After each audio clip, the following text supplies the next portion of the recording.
হে জিবরাইল, এগুলো কোন শ্রেণীর লোক? যে আগুনের জাহান্নামের আগুনে জিহ্বা কাটানো হচ্ছে, কারণ কি? জিবরাইল আমিন বলেন, ইয়া রাসূলুল্লাহ, এটা আপনার উম্মতের মধ্যে আখিরে জামানা উম্মত, ওই উম্মতের মধ্যে আলেম, সাধারণ ব্যক্তি না, ওই আলেম। এক নম্বর হলো যিনি নিজে দাওয়াত দেয় কিন্তু নিজে আমল করে না, আমলের জন্য দাওয়াত দেয়, নিজে আমল করে না, আমলহীন আলেম, এটা হলো আলেম। আরেক শ্রেণী আলেম হলো যে নবী গো আপনার শান মান যারা নষ্ট করে, হাদিসে থাকা সত্ত্বেও হাদিস গোপন করে, এটা নাই, ওইটা নাই, ওটা জায়েজ নাই, ওটা জায়েজ নাই, জায়েজ নাই নাই নাই নাই করতে কিন্তু সব কিছুই নাই, এমন অবস্থা হয়ে গেছে। অথচ কোরআন সিয়াসতের কিতাব আসছে, আপনারা জানেন, যারা এই যুবকরা আপনারা জানেন, এই 2 দিন আগেও দেখলাম নেটের মধ্যে আপনার আমির হামজা কুষ্টিয়ার যে ছেলেটা, আপনারা জানেন, আমাদের বয়সের জুনিয়র, কিন্তু উনি সিয়াসতের কিতাবের মধ্যে দেখি নামাজ খুঁজে পাইতেছে না। আসসালাতু মিফতাহুল জান্নাহ, নামাজ বেহেশতের চাবি, মিফতাহুল জান্নাতিস সালাহ, নামাজ বেহেশতের চাবি, খুঁজে পাচ্ছে না। এটা মনে হয়তো অনেকে দেখছেন, উনি খুঁজে পাচ্ছে না। চিন্তা করে, তাহলে ওই কথা তারা বুঝে গেল, তাহলে বুখারীতে নামাজের কথা নাই, তাহলে নামাজের মনে দেখতেই নাই, নামাজ পড়ার দরকার নাই। সাধারণ মানুষ মনে করবে নামাজ আমি বুখারীতে, মানে বুখারী বলতেছে যে কোনো হাদিসের মধ্যে আমি নামাজ দেখি নাই, আমি নামাজ পাই নাই। তাহলে নামাজের কথা কি বুখারীতে মধ্যে নামাজের অধ্যায় নাই? আসসালাতের অধ্যায় নাই? মেশকাতে নাই? তিরমিজিতে নাই? আবু দাউদে নাই? ইবনে মাজাতে নাই? প্রত্যেকটা সিয়াসতের কিতাবের মধ্যেই নামাজের কথা উল্লেখ আছে। যে আমার নবী পাক সিদরাতুল মুনতাহা অতিক্রম করার পরে 2 রাকাত সুন্নত নামাজ পড়লেন। জিবরাইল আমিন বললেন, ইয়া রাসূলুল্লাহ, এই সিদরাতুন হচ্ছে বড়ই গাছ, আর মুনতাহা শব্দের অর্থ হচ্ছে স্টেশন। এই পর্যন্তই, এই বড়ই গাছ পর্যন্ত আমার সীমানা। ইয়া রাসূলুল্লাহ, আপনি এখন সামনের দিকে অগ্রসর হন, জিকির করতে করতে, তাসবিহ পড়তে পড়তে সামনের দিকে যান। আল্লাহর সঙ্গে সাক্ষাৎ করলেন। আল্লাহর সঙ্গে সাক্ষাৎ করার পরে আল্লাহ আমার রাসূলকে জিজ্ঞেস করে, বন্ধুর জায়গা, বন্ধুর বাড়িতে বেড়াইতে গেলে হাদিয়া নিয়ে যা, আপনি আমার জন্য কি হাদিয়া নিয়ে এসেছেন? সুবহানাল্লাহ বলবেন না? আমার নবী পাক তো এই মুহূর্তে বলেন, আত্তাহিয়াতু লিল্লাহি, আত্তাহিয়াতু লিল্লাহি ওয়াসসালাওয়াতু ওয়াত-তাইয়্যিবাত। আত্তাহিয়াতু লিল্লাহি ওয়াসসালাওয়াতু ওয়াত-তাইয়্যিবাত, মানে আমার রাসূল বলতেছেন আত্তাহিয়াতু, আমার আত্মিক যত ইবাদত আছে, লিল্লাহি, তোমার জন্য, ওয়াসসালাওয়াতু, আমার যত নামাজ, আমার যত উম্মতের নামাজ, নফল নামাজ আছে, সব আপনি আল্লাহর জন্য। সুবহানাল্লাহ না? ওয়াত-তাইয়্যিবাত, আমার যত পবিত্রতা আছে, সব পবিত্রতা আল্লাহ একমাত্র তোমার জন্য, এটা আমি হাতিয়ে নিয়ে আসছি। চিৎকার করে বলেন সুবহানাল্লাহ। আল্লাহ ভাই এই কথা শুনে খুশি হয়ে গেলেন। আল্লাহকে বন্ধুরে, আপনার নামাজ, আপনার পবিত্রতা, হ্যাঁ, আপনার উম্মতের নামাজ, উম্মতের পবিত্রতা, আপনার আত্মিক সমস্ত ইবাদত যদি আমি আল্লাহর জন্য যদি আপনি নিয়ে আসতে পারেন, আমি আল্লাহ আপনাকে কি না দিতে পারি, আমি আল্লাহ আপনার উম্মতের জন্য আমি কি না দিতে পারি? তখন আল্লাহ উত্তর দিয়ে, আসসালামু আলাইকা আইয়ুহান নাবিয়্যু ওয়া রাহমাতুল্লাহি ওয়া বারাকাতুহু। আল্লাহ পাক বলেন, বন্ধুরে, আমি আল্লাহর যত রহমতগুলো আছে, যত বরকত আছে, আমি আল্লাহর সমস্ত রহমত বরকতগুলো আপনি আপনার উম্মতকে আমি বকশিশ করে দিয়ে দিলাম। সুবহানাল্লাহ। মেরাজ থেকে আসার পরে আল্লাহর সঙ্গে কথোপকথন হইলেন। আল্লাহ পাক 50 ওয়াক্ত নামাজ দিলেন। নামাজ আসার পরে মুসা পয়গম্বরের সঙ্গে সাক্ষাৎ। মুসা পয়গম্বর বলেন, ইয়া রাসূলুল্লাহ, আপনার উম্মত দুর্বল, হায়াতুল কম, অলসতার কারণে 50 ওয়াক্ত নামাজ আপনার উম্মতরা পড়াইতে পারবে না, আপনি আল্লাহর কাছে যান, নামাজ কমিয়ে নিয়ে আসেন। আল্লাহ রাসূল আবার ব্রেক করলেন, আবার আল্লাহর কাছে গেলেন, হে আল্লাহ, আমার উম্মত দুর্বল, 50 ওয়াক্ত নামাজ পড়াইতে পারবে না, নামাজ আপনি কমিয়ে দেন। এরকম কমাইতে আল্লাহ পাক 5 ওয়াক্ত নামাজ তার উম্মতকে দান করলেন। কিন্তু আল্লাহ পাক বলে দিলেন, ইয়া রাসূলুল্লাহ, ইয়া হাবিবাল্লাহ, ও নবী গো, আপনি আপনার উম্মতেরা যদি 5 ওয়াক্ত নামাজ পড়বে, আমি আল্লাহ কিন্তু সব 5 ওয়াক্ত দিব না। কোন বান্দা যদি আপনার উম্মত যদি 5 ওয়াক্ত নামাজ আদায় করে, আমি আল্লাহ আপনার উম্মতকে আমি 50 ওয়াক্ত নামাজের সব দিব। 50 ওয়াক্ত 5 ওয়াক্ত নামাজ পড়বেন, 50 ওয়াক্তের সব আল্লাহ পাক আমাকে দান করবেন। এরকম ভাবে আসার পথে অনেক ঘটনা, আর জান্নাত দেখালেন, জাহান্নামগুলো দেখালেন, অনেক নিদর্শন সমূহ দেখালেন। জাহান্নামের মধ্যে আলেম দেখলেন, আরেক শ্রেণী দেখলেন এক ডেক্সির মধ্যে পচা মাংস, আরেক ডেক্সির মধ্যে ভালো সুগ্রাণ জাতীয় মাংস। এক শ্রেণী পুরুষ, এক শ্রেণী নারীকে পচা মাংস খাওয়ানো হচ্ছে। আল্লাহ রসুল জিবরাইলকে জিজ্ঞাসা করলেন, এটা পচা মাংস খাওয়ানো হচ্ছে কি পুরুষ নারীকে? আল্লাহ রসুল জিবরাইল আলাইহিস সালাম জিবরাইল জবাব দিলেন, এই পুরুষ একে পচা মাংস খাওয়ানো হচ্ছে, তার কারণ হলো তিনি নিজের স্ত্রী থাকা সত্ত্বেও অন্য নারীর সঙ্গে জিনা ব্যভিচারী করতেন, অন্য নারীর সঙ্গে জিনে লিপ্ত থাকত। এই জন্য আজকে তাকে পচা মাংস খাওয়ানো হচ্ছে। আর ওই নারীকে পচা মাংস খাওয়ানো হচ্ছে কারণ হলো ওই নারীর স্বামী থাকা সত্ত্বেও অন্য পুরুষের সাথে, পর পুরুষের সাথে জিনা ব্যভিচারিতে লিপ্ত থাকত।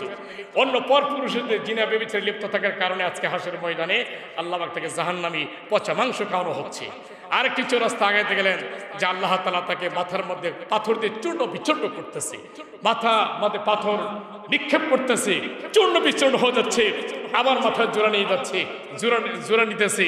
জিজ্ঞাসা করলেন এই উম্মতের অবস্থা কি? তখন বলতেছে যে ইনি হচ্ছেন এই দুনিয়াতে গীবত করতেন, প্রচুর মানে কিল্লা কুচ্ছি করতেন, গীবত করতেন, মানে তিল খেয়ে মানে বেল বানাইতেন, এরকম কিছু আছে, কিছু কথা রটাইতেন, তিলকে বেল বানাই আহিরা, মানে একজনের দুষ আরেকজনের কাছে গেলে গাইতেন। এরকম গুণের কারণে তার মাথার মধ্যে এরকম ভাবে দেখা গেছে যে পাথর দিয়ে নিক্ষেপ করা হচ্ছে, এরকম ভাবে শাস্তি দেওয়া হচ্ছে। এরকম ভাবে 11 পদের শাস্তি আল্লাহ নবী পাক মেরাজে দেখেছেন। আসার পথে অনেক ঘটনা মেরাজের আলোচনা করে, অ্যাকচুয়ালি কোনোদিন এক জমাতে কোনোদিন মেরাজের আলোচনা শেষ হয় না, মাত্র তো অনেক কত আলোচনা মাঝখানে রাইখা ওখানে গেলাম, নামাজ 50 ওয়াক্ত দিল।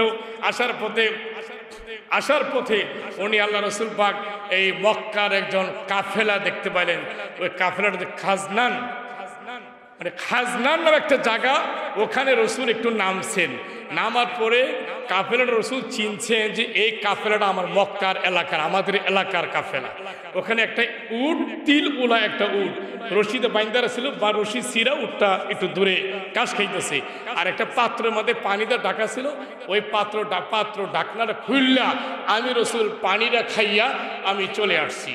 আবার এখন বর্তমানে রসুল মেরাজ করে আসার পরে প্রথম মক্কায় যখন বললেন, ইহুদিদেরকে যখন বললেন, আমি এই যে গত রাত্রে আমি মক্কা থেকে বাইতুল মুকাদ্দাস থেকে 7 আসমান ভেদ করে আল্লাহর সঙ্গে সাক্ষাৎ করে 5 ওয়াক্ত নামাজ আমি জমিনে আসছি।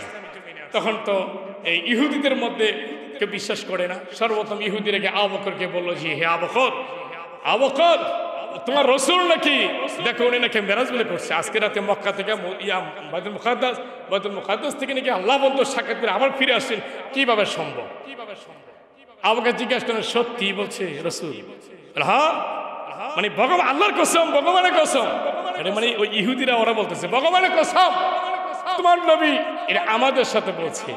আবু বকর বলছে আমিও আল্লাহর কসম দিয়ে বললাম, তোমরা যেরকম তোমার ভগবানকে কসম দিয়ে বললে, ভগবানের কসম মোহাম্মদ বলছে মেরাজ কই রয়েছে, আমিও আবু বকর আল্লাহর কসম দিয়ে বললাম রসুল যদি বইলা থাকে 7 টাকাই আল্লাহ রসুল সত্যই বলেছে। চিৎকার করো সুবহানাল্লাহ।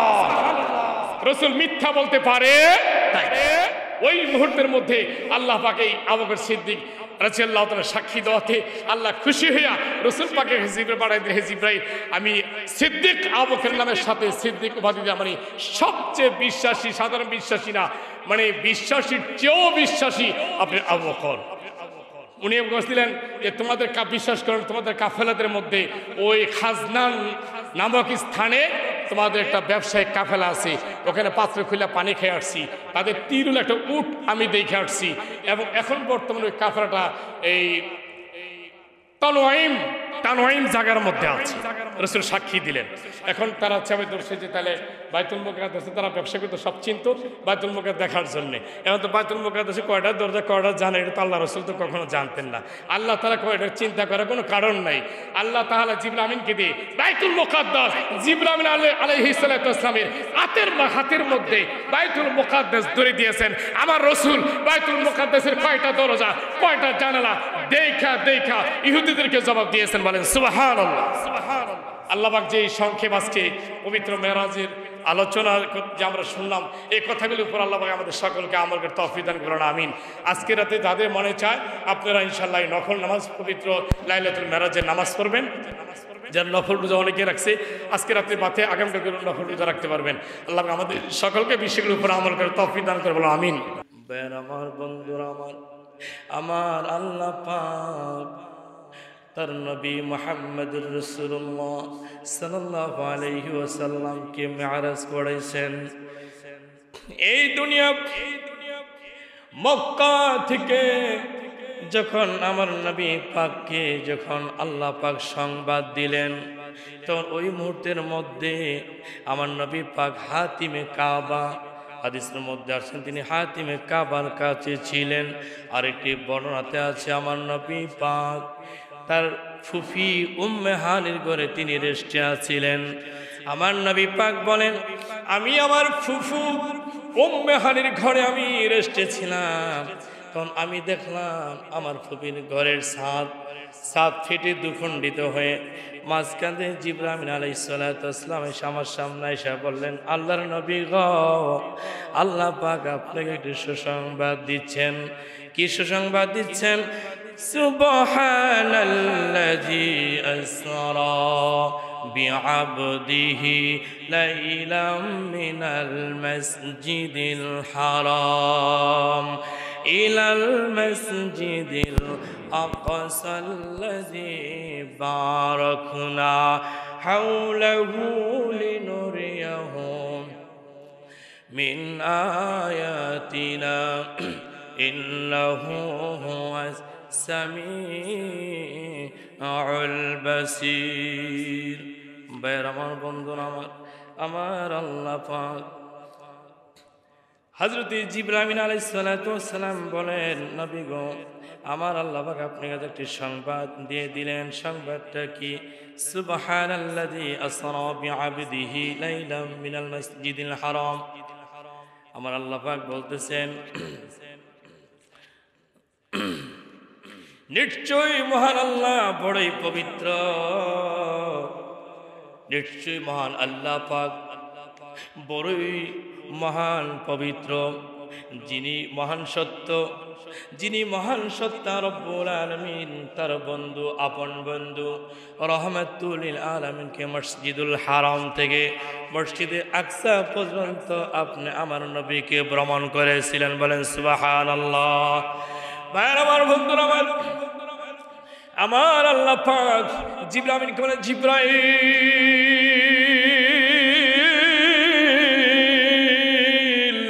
আল্লাহু আকবার, জান্নাত থেকে একটি তেজি ঘোড়াগ্নি, সম্মানী তেজি সবচেয়ে সুন্দর একটি ঘোড়াগ্নি আমার বন্ধু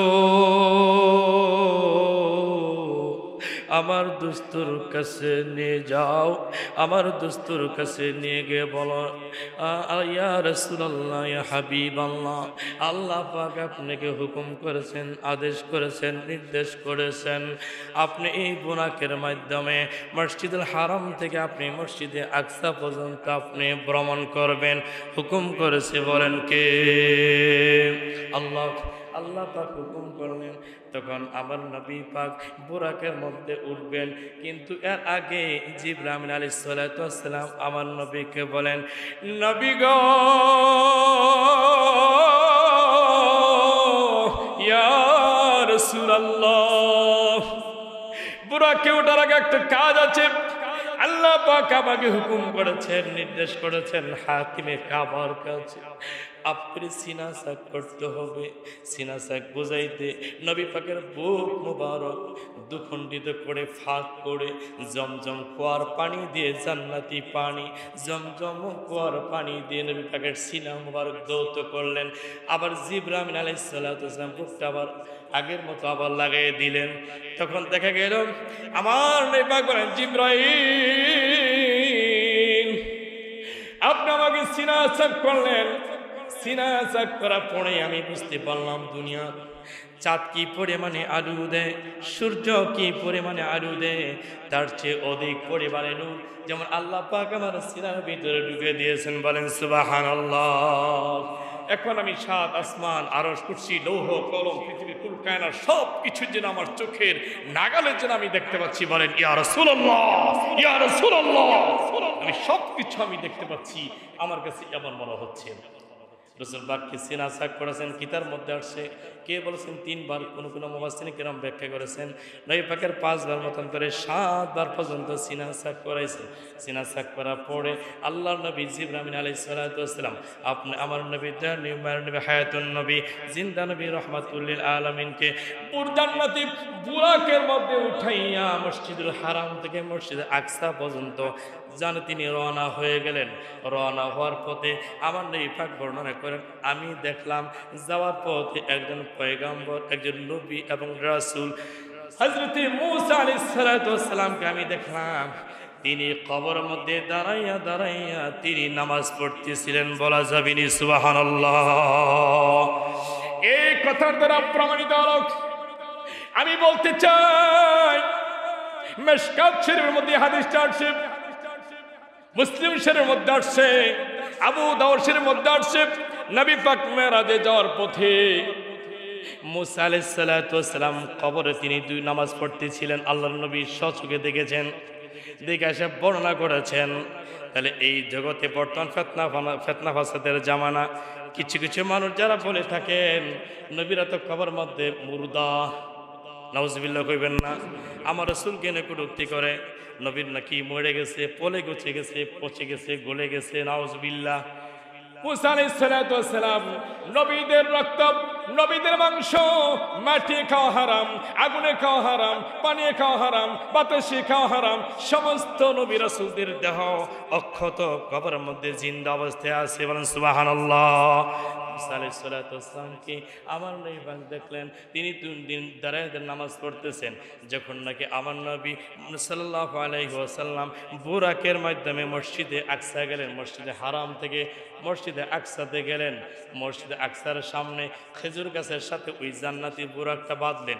আরেকটা বর্ণনাতে আসে, 2টা বর্ণনা, যে পাথরের মধ্যে ওই বুরাকটা বাঁধছেন, 2টা বর্ণনা, খেজুর গাছের সাথে আর পাথরের সাথে বাঁধছেন। বাঁধার পরে মসজিদ আকসার ভিতরে আপনি আমার নবী পাক ঢুকলেন নামাজ পড়ার জন্য। সেখানে ওই মসজিদে যিনি খাদেম ছিলেন, ওই খাদেম প্রত্যেক দিন ঈশা নামাজ পড়ার পর মসজিদে আকসার সব দরজাগুলো বন্ধ করে, জানালাগুলো বন্ধ করে তিনি এসে নামাজ পড়ে সবার পরে তিনি চলে যান। কিন্তু ওই দিন ওই খাদেম সাক্ষী দিলেন, আমি আজকে চেষ্টা করলাম মাঝখানে দরজা আমি বন্ধ করি, আবার যখন আমি যখন আবার দক্ষিণ পাশের দরজা আমি বন্ধ করতে যাই, দক্ষিণ পাশের দরজা বন্ধ করে আইসা দেখি মাঝখানে দরজা আবার অটোমেটিক খুলে যায়। বলা যাবে নি সুবহানাল্লাহ, আল্লাহু আকবার।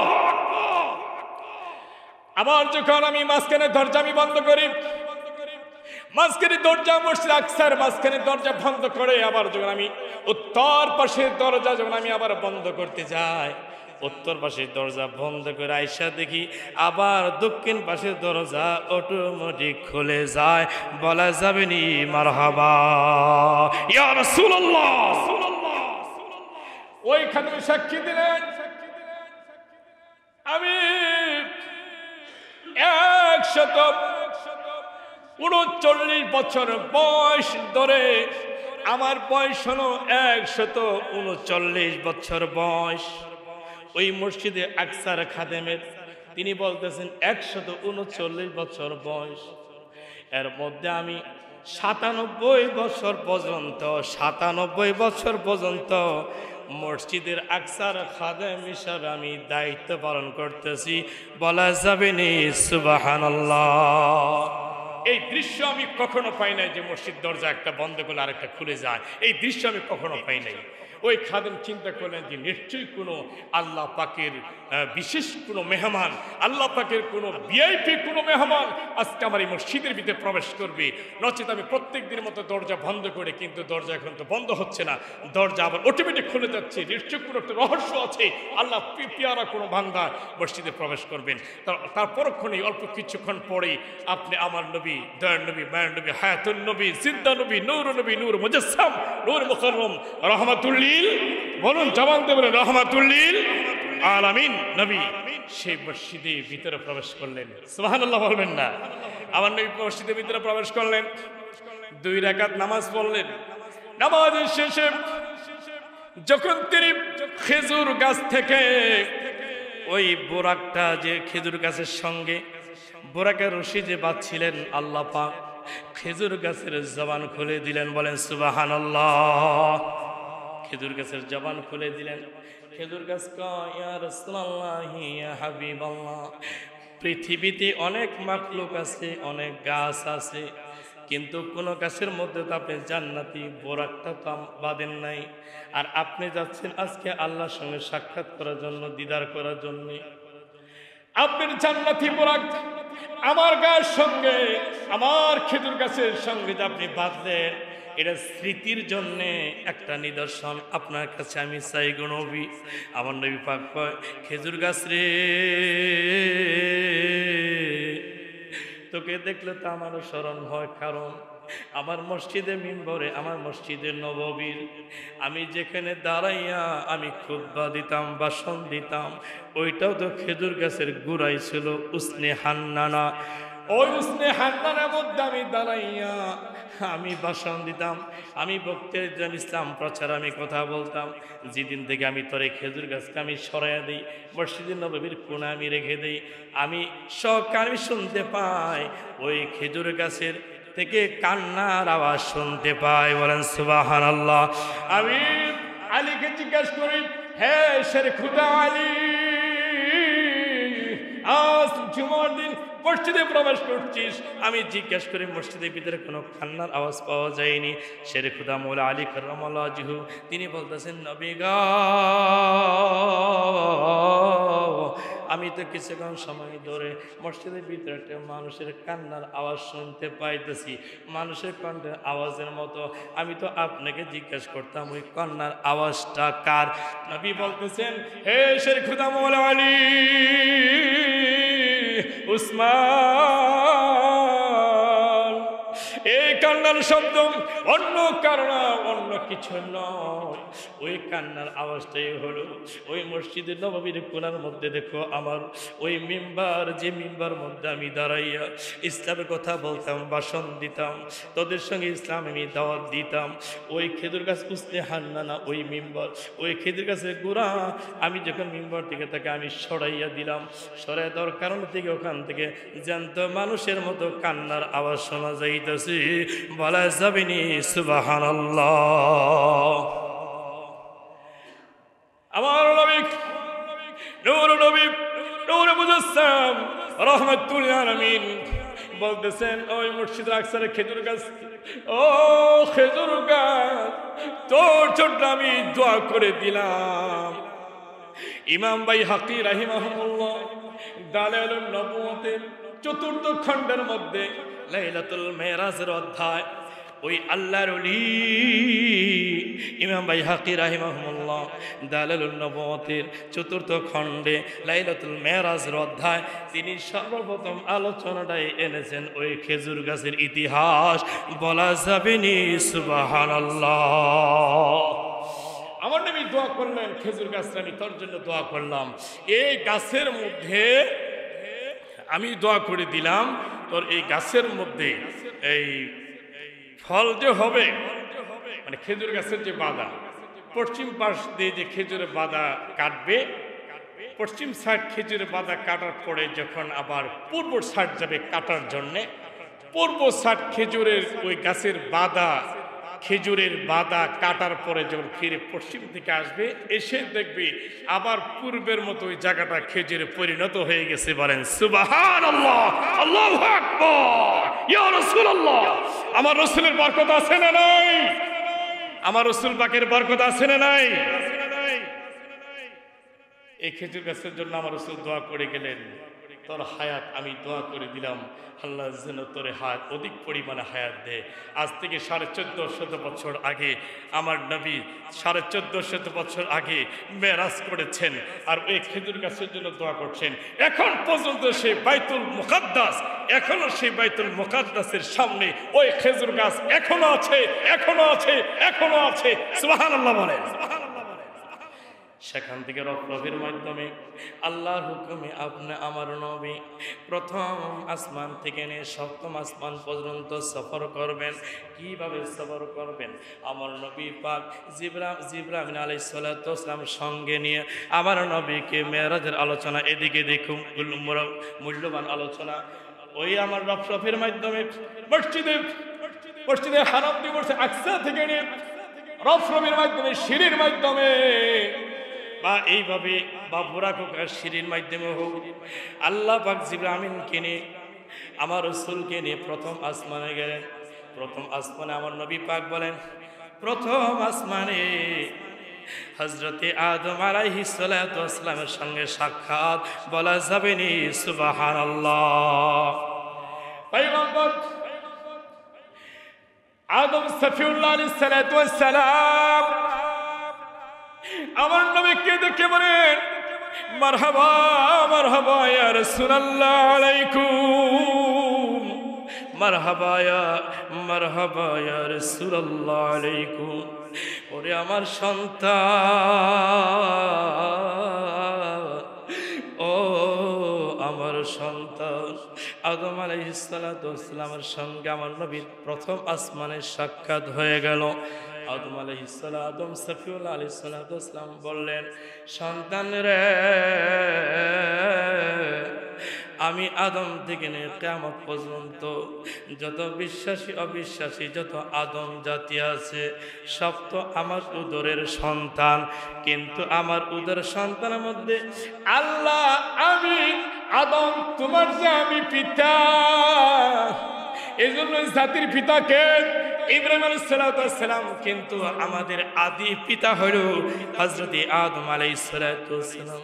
আদম আলাইহিস সালাম বললেন, ও আমার সন্তান, আমার সন্তানদের মধ্যে 1,00,000 মতান্তরে 2,24,000 পয়গম্বর মধ্যে কেউ তো আল্লাহর সঙ্গে সরাসরি সাক্ষাৎ করতে পারে নাই। আদমকে আমি তো নিজে আল্লাহর সঙ্গে সরাসরি সাক্ষাৎ করতে পারি নাই, কিন্তু আল্লাহ পাক তোমার যে আল্লাহ অফার দিলেন সাক্ষাৎ করার জন্য, আদম আলাইহিস সালাম বললেন, আদম সফিউল্লাহ আলাইহিস সালাম আমার নবীকে বললেন, হে সন্তান রে, আমি তোমার সঙ্গে সাক্ষাৎ করলাম, আমি আত্মশান্তি পাইলাম। আমি জান্নাতের মধ্যে আমি দীর্ঘদিন ছিলাম, জান্নাতের মধ্যে জান্নাতি গাছের পাতার মধ্যে আল্লাহর নামের সঙ্গে তোমার নাম আমি দেখতে পাই, গাছের ফলের সাথে তোমার নামের সঙ্গে গাছের ফলের মধ্যে তোমার নাম দেখতে পাই, জান্নাতি গাছের ফুলের মধ্যে তোমার নাম দেখতে পাই, জান্নাতের পিলারগুলোর মধ্যে খুঁটির মধ্যে আমি জান্নাতের হেয়ার গলিমানের মধ্যে আমি তোমার নাম আল্লাহর নামের সঙ্গে তোমার নাম দেখতে পাই। তখন আমি সেখানে বুঝতে পারছিলাম, লাম্মা আযনাবা আদামুল্লাযী আযনাবাহু রাফা রাসাহু ইলাস সামা।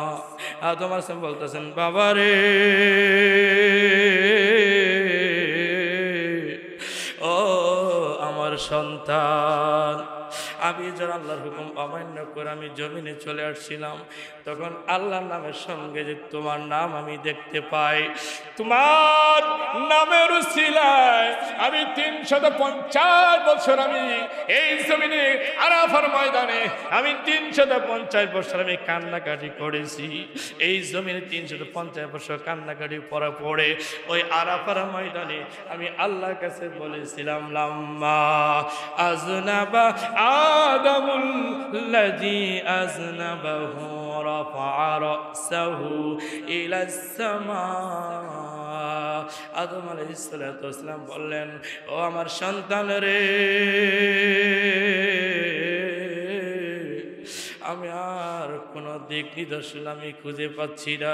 আমি চিন্তা করলাম, জান্নাতের মধ্যে আমি জান্নাতের ফলের মধ্যে আল্লাহ নামের সঙ্গে আমি মুহাম্মদ দেখেছি, জান্নাতের মধ্যে ফুলের সঙ্গে আল্লাহ নামের সঙ্গে তোমার নাম দেখেছি, গাছের মধ্যে ডালার মধ্যে আল্লাহ নামের সঙ্গে তোমার নাম দেখেছি, জান্নাতে হের গলিমান যারা আছে তাদের নাম আল্লাহ নামের সঙ্গে তোমার নামকে আমি দেখেছি, জান্নাতের খুঁটি খুঁটির মধ্যে মধ্যে আল্লাহর নামের সঙ্গে তোমার নাম দেখেছি, সেই দিনে বুঝতে পারছি গো আমার সন্তানের মধ্যে মুহাম্মদের মতো দামি মানুষ আল্লাহর দ্বিতীয় কাউকে প্রেরণ করেন নাই। বলেন সুবহানাল্লাহ।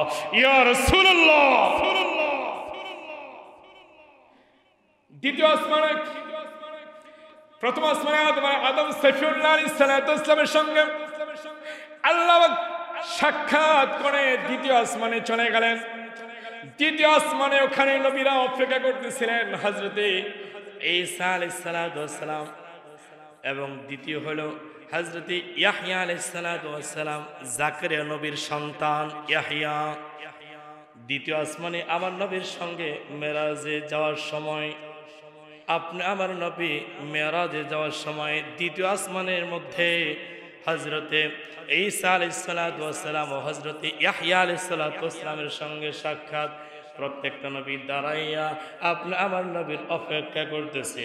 আমার নবীর সাক্ষাৎ কইরা তারা বলতেছিলেন আসসালাতু ওয়াসসালামু আলাইকা ইয়া রাসূলুল্লাহ। আমার সঙ্গে সবাই সুর মিলে বলেন জুড়ে, কারো কৃপণতা করবেন না, বকিলতা করবেন না, কোনো জড়তা করবেন না। আমার সঙ্গে সবাই বলেন আসসালাতু ওয়াসসালামু আলাইকা ইয়া রাসূলুল্লাহ। জোরে সোরে বলা যাবে নি আল্লাহু আকবার। ও আমার ভারত, দ্বিতীয় আসমানে ঈসা আলাইহিস সালামের সঙ্গে সাক্ষাৎ করে ইয়াহইয়া আলাইহিস সালামের সঙ্গে সাক্ষাৎ করে তৃতীয় আসমানে চলে গেলেন। তৃতীয় আসমানে অপেক্ষা করতেছেন হযরতে ইউসুফ আলাইহিস সালাতু ওয়াস সালাম। তৃতীয় আসমানে ইউসুফ আলাইহিস সালাতু ওয়াস সালামের সঙ্গে সাক্ষাৎ করলেন। ইউসুফ আলাইহিস সালাতু ওয়াস সালাম বললেন, নবী গো, আপনার কথা আমরা শুনেছি ফেরেশতার মাধ্যমে জিবরাইলের কাছে, আপনি নাকি সরাসরি সশরীরে আল্লাহর সঙ্গে সাক্ষাৎ করবেন। শুনেছি নবী গো, আপনি মুহাম্মদকে সৃষ্টি না করলে আমি ইউসুফ নবীকে সৃষ্টি করতেন না। আপনাকে চোখে দেখার জন্য আমি দীর্ঘক্ষণ সময় ধরে অপেক্ষা করেছিলাম। বলেন সুবহানাল্লাহ। ইউসুফ নবী আলাইহিস সালাতু ওয়াস সালাম একটা এক্সাম্পল দিয়েছেন, নবী গো, আমি তো শুনেছি সবচেয়ে সুন্দরী নবী হিসাবে আল্লাহ পাক আমাকে সৃষ্টি করেছেন মিশরে। আমি আপনাকে দেখে প্রমাণ করলাম আলুর নিচে যেরকম অন্ধকার, আলু চারদিকে আলু দে বাতি বা কপি, ওই বাতির নিচে কিন্তু অন্ধকার, ওই বাতির নিচের কপির নিচের অন্ধকার হচ্ছি আমি ইউসুফ, আর বাতির আলোটাই হচ্ছেন আপনি নবী। এত সুন্দর আপনি। তৃতীয় আসমানে ইউসুফ নবীর লগে সাক্ষাৎ করেন, গেলেন চতুর্থ আসমানে। চতুর্থ আসমানে আমার নবীর জন্য অপেক্ষা করতেছে হযরতে ইদ্রিস আলাইহিস সালাতু ওয়াস সালাম, যিনি এখনো জীবিত আছে। ইদ্রিস নবী কিন্তু শরীয়তে মৃত্যু হয় নাই, উনি কিন্তু জান্নাতের মধ্যে এখনো আছে। ইদ্রিস আলাইহিস সালাতু ওয়াস সালাম জান্নাত থেকে আল্লাহ পাক সিলেক্ট করলেন তাকে চতুর্থ আসমানে। চতুর্থ আসমানে ইদ্রিস আলাইহিস সালাতু ওয়াস সালাম সাক্ষী দেয়, ও নবী ইয়া রাসূলুল্লাহ ইয়া হাবিবাল্লাহ, আমি জান্নাত আল্লাহর কাছে দুইটা দাবি করেছিলাম, দুইটা দাবি আল্লাহ কবুল করেছে। একটা দাবি করেছিলাম, গো আল্লাহ, আমার যখন মৃত্যুবরণ হবে, আমার যখন আজরাইলে জান কবজ করবে, জান কবজ করার আগে আপনার জান্নাতটা যদি আমি একটু ঘুরে ঘুরে দেখে আসতে পারতাম, তাহলে আমার ইদ্রিস নবীর আমার আর কোনো আপত্তি ছিল না।